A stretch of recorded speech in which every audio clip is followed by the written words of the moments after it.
if you want to drive traffic to your PDPs, someone's looking at a collection page, it's your product and a bunch of other competitors, all things are around equal, the shopper's going to click on the SKU or the listing that has more reviews. So reviews matter.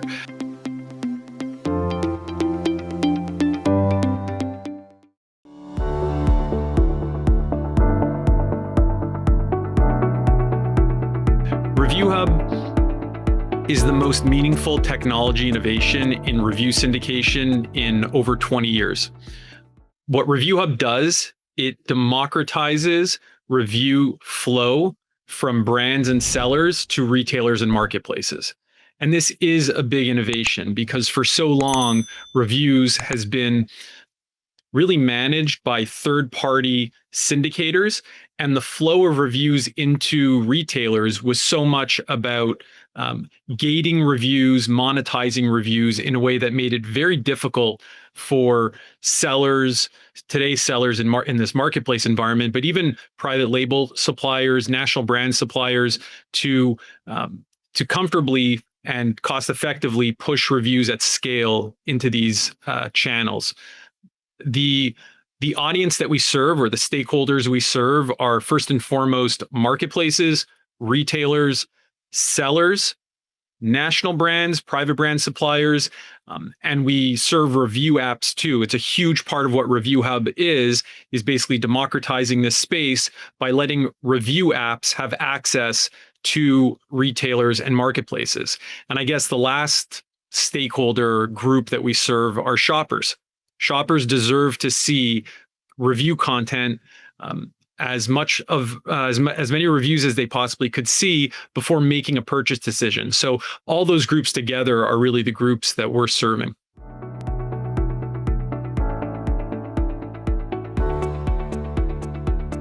I started at iFly in 2015. I was leading their digital and growth strategy.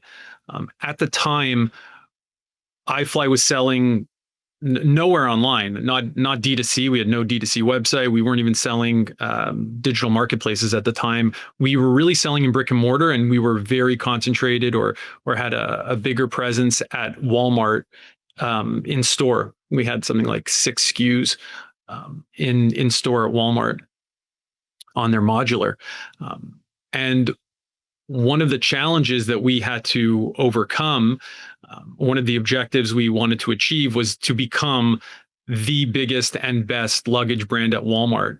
And what I learned pretty quickly is that shoppers are willing to try new brands and new products all the time. And what they're really waiting for from brands, they're waiting for a reason to actually try your brand. And you have to convey to them, as a brand yourself, you have to convey to them why they should be trying your product. And that could be communicated to them through great value proposition, like great feature benefits over price. It could be communicated to them through marketing and different forms of content or value adds. What I learned was that the most cost-effective way to communicate that message to them is actually through ratings and reviews. Shoppers want to hear from other shoppers, and ratings and reviews are the way for shoppers to speak to each other in sort of this passive way, but it's a very real way. 85% of shoppers shopping online will read ratings and reviews, and that number is even higher. That figure's higher when you're talking about general merchandise categories, especially higher ticket items. So I guess the biggest lesson to be learned is that ratings and reviews matter, and they matter to shoppers. And this is what I learned especially, is that they really matter to the merchandisers and the buyers at the retailers. So often we see leadership teams at retailers talking to their staff about the importance of reviews, because reviews is important for traffic driving, conversion, so many aspects of the shopper's journey to finally add to cart and check out. And when you can get the attention of a merchant or a buyer through the power of your ratings and reviews, that ROI could be huge, because they could really lean into a program or a brand and invest heavily in your brand, your product assortment, your newness. So those are the lessons that I learned. We ended up winning Walmart Supplier of the Year, which was one of the greatest achievements of my career and of our company's career, my prior company. And so there are so many lessons, but I would say that those are the ones that stand out. The most unfair part of the current or status quo review ecosystem is the expense. Imagine if, and that's because it costs tens of thousands of dollars to syndicate reviews into retailers.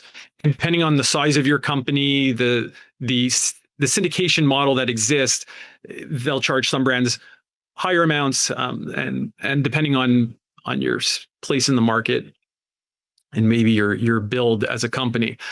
Imagine if Shopify were to charge new brands or any brand that wanted to spin up a Shopify store, a D2C storefront. Imagine if they charged them tens of thousands of dollars to do that. You would not see the amount of emerging brands that we've seen over the last decade plus, 2 decades, let's say. You would not see the newness. You would not see innovation. Shoppers would not have access to new products and new ways of going about business that have really helped the consumer economy. Now just take that and apply it to reviews. Retailers wonder so often, we have conversations with them. They struggle to understand at first why they don't have more reviews on their site. And the number one reason they don't have reviews on their site goes back to this, this saying. It's like, if you want less of something, tax it. And what we've essentially seen is this very odd review tax that the retailer is not even charging the brands for. It's these third-party syndicators that are charging the brands, and the retailers are allowing them to charge the brands, and the retailers are paying the syndicators as well. It's a very weird economy. I used to think about this all the time when I was on the consumer product side of things, saying, why is it so expensive to move reviews into a retailer? And there's some retailers that have done a nice job of expanding their syndication model. And I think those are the ones that are winning. Certainly they're winning in reviews. But that's effectively what's broken. Or I guess what's unfair is the cost piece of it. What's broken is the technology and the model that's being applied to the reviews. The technology is not relevant anymore when we have a marketplace economy where how many hundreds of thousands of sellers are on Walmart's marketplace, millions of sellers on TikTok Shop, millions and millions and millions on, selling Amazon. The marketplace economy, the seller community has grown so much with sellers, emerging brands, and the technology and the model just does not make sense to be able to onboard effectively tens of thousands, hundreds of thousands, millions of sellers into a syndication ecosystem.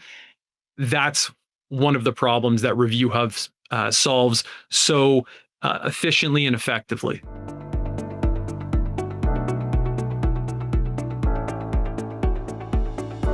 Right now, most syndicators who are syndicating into a retailer, they have a contract with a brand. So they have a contract with, let's say, a retailer has a contract with a syndicator. A syndicator also has a contract with a brand. If a brand does not renew a contract for year 5, let's say this brand has collected 10,000 reviews over 4 years, and they want to push those reviews in, they have a contract. In the 5th year, if there's difficulty in the economy, difficulty in their business, and they simply can't afford or don't want to renew for another year, what's unfair is that in the current syndication model, all of those reviews that have been collected for 4 years are deleted from the retailer's site. So that's fundamentally unfair. On keeping on this unfair theme, and I mentioned this before, the pricing structure is just unfair. It seems odd that it would be so expensive to simply push reviews into retailers and marketplace ecosystems. There's an exclusivity aspect to syndicating reviews. There's a limit in terms of how many reviews you could syndicate in. I don't even think retailers understand this, that they basically give keys to outside syndicators to let reviews flow in. But the monetization models of these syndicators are such that if you're collecting tens of thousands of reviews, which, by the way, wholesale clients, ReviewHub is a part of wholesale. Wholesale clients that are collecting reviews are collecting thousands, tens of thousands, hundreds of thousands of reviews a year. We don't cap reviews. We don't penalize brands for their success. So there's this sort of exclusivity and unfairness that you have to keep sort of paying to play. And it's not in the interest of the retailers, but they're sort of facilitating this system. The other piece that is broken or just doesn't work in today's environment is that, I'll use Shopify as an example. If you were to go onto Shopify right now, onto their marketplace, like their app store, and you typed in reviews, you would see probably 30, 50, dozens of different review apps. There is so much fragmentation in the tech tools that brands use today to do everything from, fulfillment, logistics, order management, content creation. There's so many different tools. In reviews, it's the same way. There are so many different review apps that brands can use. And if I'm an emerging brand and I launched this product, or I've been running for a few years, and now I say, hey, I want to push my product to TikTok Shop. I want some more distribution. It used to be that D2C brands were very married to their channel. They only want to go D2C. They don't want to sell elsewhere. But times have changed. Most brands are looking for increased distribution. So they want to be on TikTok Shop. They want to be on Walmart.com. They want to be on Shein. They want to be on different marketplaces. If they want to do that and they have all of these reviews, they can't just simply go and push those reviews in. Some of these marketplaces, like the ones I mentioned, have opened up or are opening up their review syndication. But what's fundamentally unfair is that if I want to push my reviews, for instance, to Wayfair, or Lowe's, or Macy's, or Kohl's, or all of these other retailers that have emerged or have built marketplaces, to get my reviews in is actually not going to happen, because all of these retailers have aligned with, in most cases, I think in all of those cases, one exclusive syndicator. And what ReviewHub does is that it patches into all these downstream fragmented apps, all these different review apps that are collecting reviews legitimately, authentically. And what ReviewHub's doing is it's ingesting these reviews from these apps that are collecting reviews for these brands and saying, hey, we are this hub. We are this bridge layer. We're going to ingest your review. We're going to authenticate it, moderate it, and then we're going to syndicate it where it needs to go. And the mission behind ReviewHub right now is to get more and more retailers, and we're doing a great job already, but we want more and more retailers and marketplaces to understand this model so that they allow us to push millions of reviews, tens of millions of reviews into their marketplaces and onto these brands' PDPs.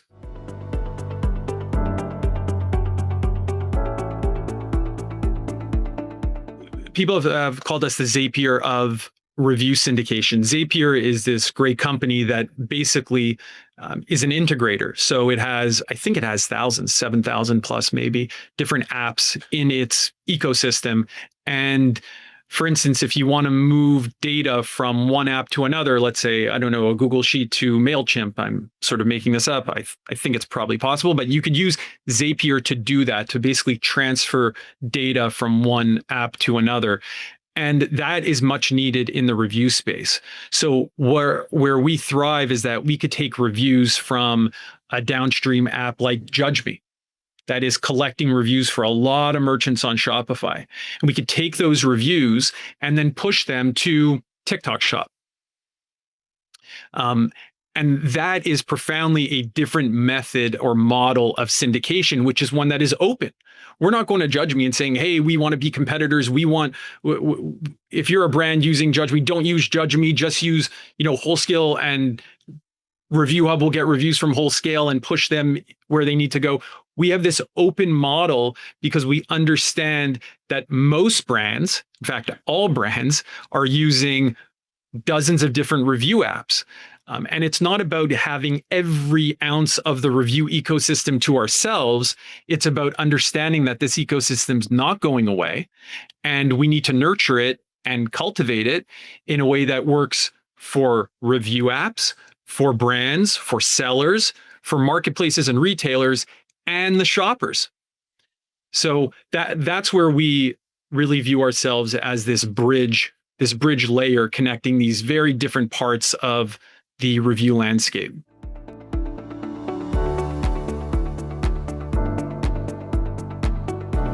The reason why we built ReviewHub as a headless solution that integrates also with Shopify brands is because we want to make it easy for those merchants, sellers, brands that are on Shopify to be able to utilize our technology.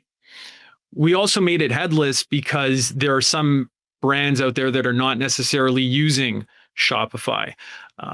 They could be using other e-com platforms, or maybe they are collecting reviews outside of a D2C environment, which I used to do in iFly. We didn't have a D2C store at the beginning. We were collecting reviews outside of that environment. I think that's probably a very, maybe not the most practical example, but it does exist. And we really wanted to have this open layer of ingestion where we can ingest reviews from different sources, different platforms and sources. And so for us, the thing that made the most sense was to not just house it within Wholescale and say you have to use Wholescale to collect reviews and to then syndicate reviews, but you could actually collect reviews elsewhere. Different review apps, different e-com platforms, and then you could ingest them into ReviewHub either through Shopify or through a headless gateway.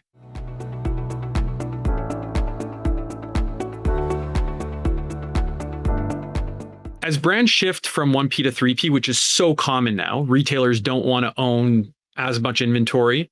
They definitely want to lower the amount of goods that they're holding on hand, and have marketplace sellers selling product and fulfilling this product directly to the end consumer. You're seeing so many different types of sellers and brands emerge and want distribution on these marketplaces. A couple months ago, Target came out and said they wanted to 5x their marketplace or digital sales. They want to go from 1 billion this past year to, I think it's by 2030, they want to be at 5 billion.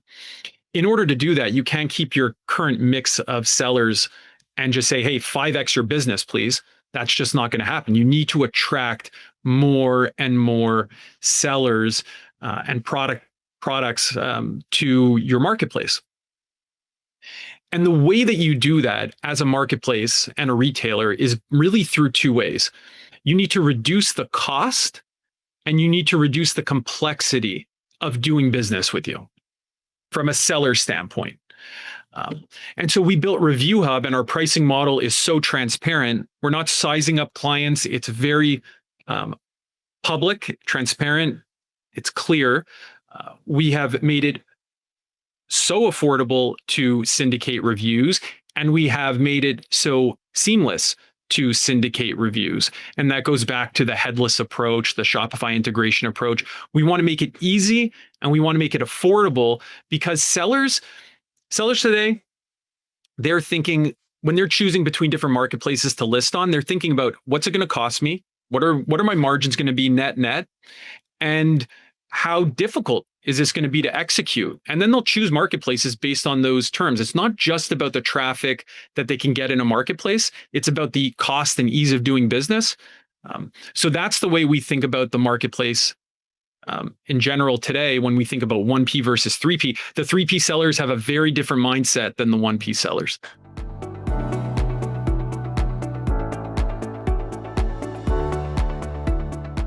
So the way that ReviewHub helps brands communicate trust is, well, I go back to this. The most trusted piece of content that a shopper consumes prior to making a purchase is a rating and review. And because reviews are so trusted, ReviewHub's ability to get these reviews into these marketplaces on these PDPs drives trust for the brand. And oftentimes a brand on a marketplace, it may look like they don't have a lot of reviews because they don't have a lot of reviews. And that simply could be because they are just not willing to pay the syndication fees that are expensive to get their reviews into that particular marketplace. It may literally not be worth that cost. So trust is huge. It's communicated through reviews, and ReviewHub is communicating that trust by its ability to syndicate those reviews in.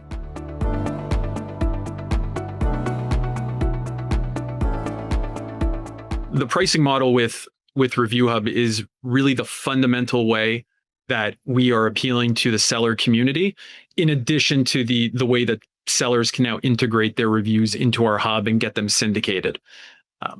And so our pricing is very affordable. It's on our website, www.reviewhub.app/pricing. You could pay annually, you could pay monthly.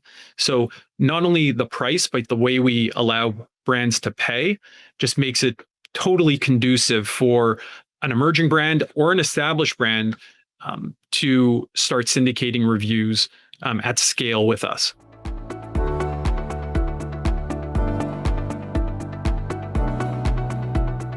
If you're a brand starting out and you're thinking about reviews, the first area I would actually start is not syndication. I would start in collection. You only want to syndicate reviews, or you should only think about syndicating reviews if you have reviews to syndicate. I think you should start thinking about syndication in the sense that if you want to drive traffic to your PDPs, someone's looking at a collection page, it's your product and a bunch of other competitors, all things are around equal. The shopper's going to click on the SKU or the listing that has more reviews. So reviews matter. So syndicating reviews ends up mattering. And then the question is, okay, how do I collect reviews? Wholesale, which we started just under 4 years ago, the mission behind Wholesale was to help you scale your wholesale business. That's how we came up with the name. And it was all about collecting reviews. In the last year or so, we started to add some syndication ability, but it was all about collecting reviews. And that's where you want to start. You want to collect reviews effectively. Now, you could use Wholesale if you're a D2C brand and you want to use like one of these cost-effective apps. There's apps out there as well that could help you. But Wholesale is really specialized at helping you collect reviews. We have amazing success stories working with the likes of Blackstone. They have over 300,000 reviews in the last 12 months. We work with clients like Baby Brezza, a lot of different consumer product companies doing really great things from collecting reviews. Once you start collecting reviews, now you should really be focused on syndicating. And what's really nice about ReviewHub is that you could import existing reviews into ReviewHub, and we will also take your new reviews as you're collecting them with Wholesale or with any downstream app you want to use. We will start ingesting those reviews in real time and then syndicate those reviews in. So it's definitely something that an emerging brand or a new seller to a marketplace should be thinking about. It's very unlikely that shoppers buy product when there are no reviews on a listing, especially if a competitive product is right next to it. All things are around equal, price, images, etc., and it has more reviews.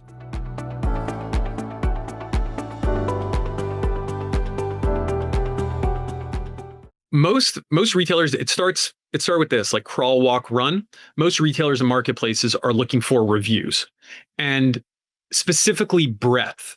So many marketplaces have a huge percentage of PDPs on their marketplaces that don't have reviews or have under 5 reviews. So their number one goal is, hey, I need more review coverage.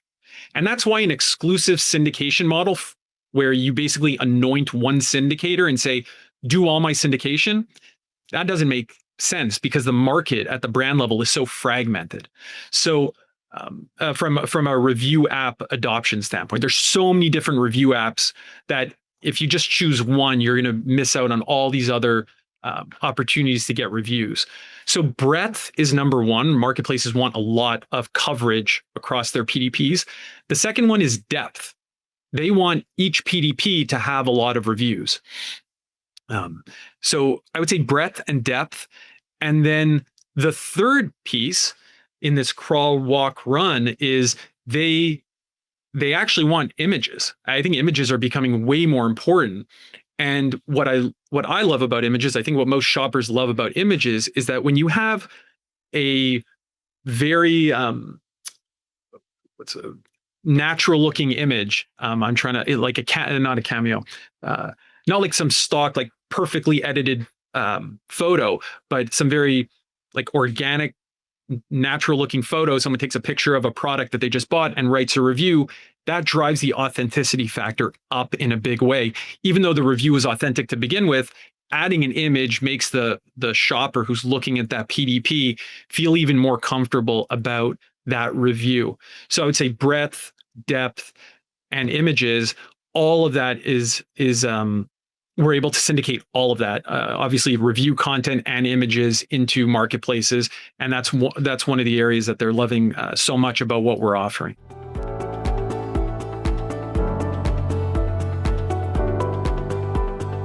Search has changed a lot, like very recently. So this is really interesting. There was a time you would go on to onto Google and just say, hey, I'm looking for a pair of shoes, let's say, or a pair of sandals. And it would show you some different listings, Google Shopping, etc. Now you go into ChatGPT and you could have real active conversations. And so search is becoming so conversational. And when search becomes conversational, what the intelligence behind the search is actually doing is it's scanning so much content to understand what they should suggest or what they should say to someone who's prompting that search query. And what that means is that having a lot of reviews is going for your brand or your product is going to inform the ChatGPT or that AI, that search, to be as pinpointed and accurate as possible and really align with what you want, your preferences, what you're looking for, what you've actually queried in your request or in this conversation. So reviews becomes even more important. I think reviews were so important from driving conversion standpoint.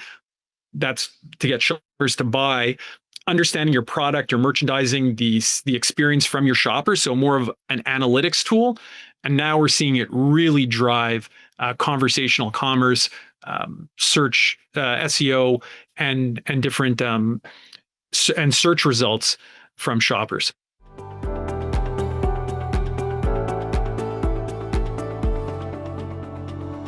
Authenticity is a huge priority at Wholesale and at ReviewHub. And we have a system at Wholesale called WAMS, Wholesale Authentication and Moderation System, where at the beginning, we weren't even accepting incentivized reviews. Incentivized reviews are a very big part of reviews, especially if you're trying to launch a new product. It's like Amazon's their Vine program, this product sampling program. We initially didn't want anything to do with incentivized reviews. Here's $5. Can you leave us a review? Those types of programs, they're pervasive, but we didn't want to play in them. And we ended up saying, okay, we'll play in it because the opportunity is such that certain retailers wanted us to participate there. It drives some more review, review conversion. So I would say that authenticity is key. If authenticity breaks down in the review space, you're going to have lack of trust. And when you have lack of trust, people are just not going to trust reviews anymore, and they're going to diminish in their importance. So we have a series of algorithms and technology that we've put in place to look at so many different data signals, from IP address, device ID, longitude, latitude, if there are reviews coming in, and we can grab that piece as well. We're looking at our reviews being left through VPN. We're looking at the timestamps of reviews and seeing different, the modalities or the fluctuations in when these reviews are being left. We understand, for instance, you're going to see a huge influx of reviews in mid to late December because of gift giving. So volume goes up. Okay, there should be more reviews. But if we see some odd patterns, our systems look into that. And we have human moderation for we're talking about profanity, abusive language, personally identifiable information, etc. There's a layer of that, but we use AI first and foremost for moderation. And then we have that human layer, and we're using AI in a very big way. We have since the start. When it comes to authenticating the reviews, that's more of, hey, is this review being left by a real individual? Is this some sort of nefarious activity, et cetera? So authenticity and moderation are core to what we do, and we take that very seriously.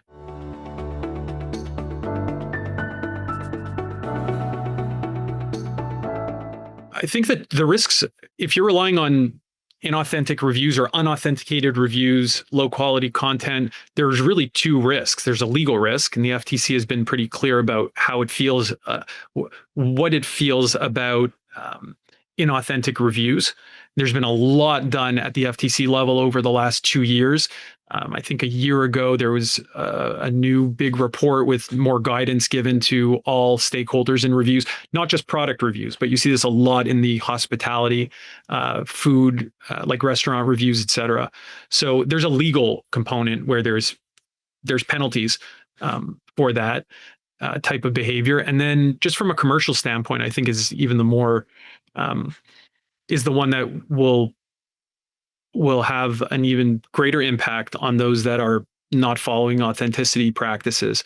And that's just a lack of trust. And when you break down trust, it ends up hurting your business for the long term. And it takes a long time to build trust and very, very little time to break trust.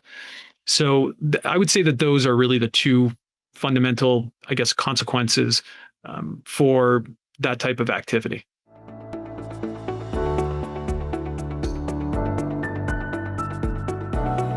A lot is coming up with ReviewHub. There's a lot to be announced. Yesterday, we just announced in partnership with TikTok that we are syndicating ReviewHub content into TikTok Shop.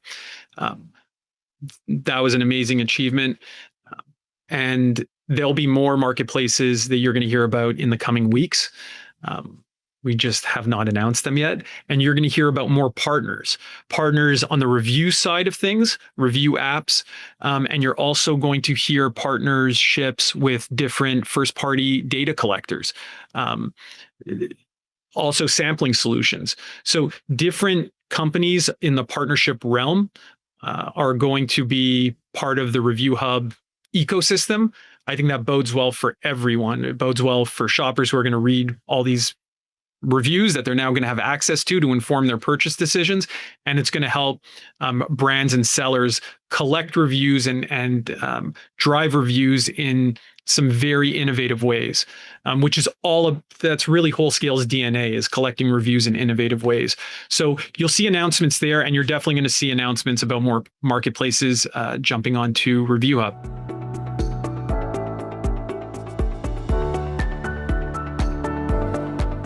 Trust has changed so much in the last 10 years, 5 years. You see sponsored posts, sponsored listings, social media campaigns that you see, or posts on like Instagram that are sort of incentivized or sponsored. So it's really interesting to watch shoppers and users of these apps and social media platforms recalibrate for themselves what is a trusted post, what is not a trusted post.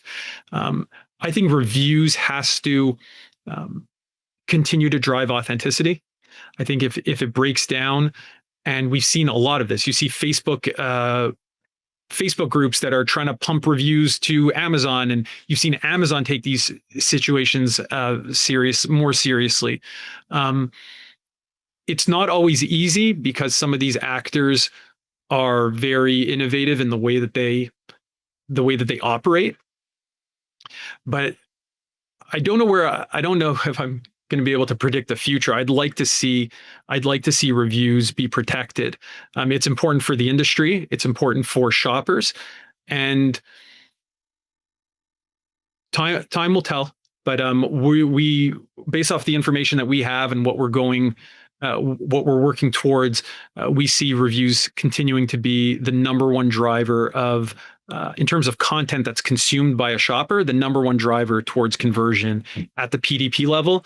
And that's really our focus, to continue driving reviews authentically and at scale to PDPs across all marketplaces.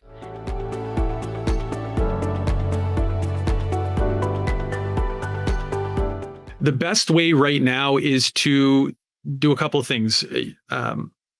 You could follow us on LinkedIn. There's amazing content, especially educational content around reviews. I encourage anyone who wants to understand reviews more, who wants to understand the marketplace model and how that has impacted how sellers and brands utilize reviews. So I would say follow us on LinkedIn, check out our website, www.reviewhub.app. And yeah, those are the best two ways to get in touch with us.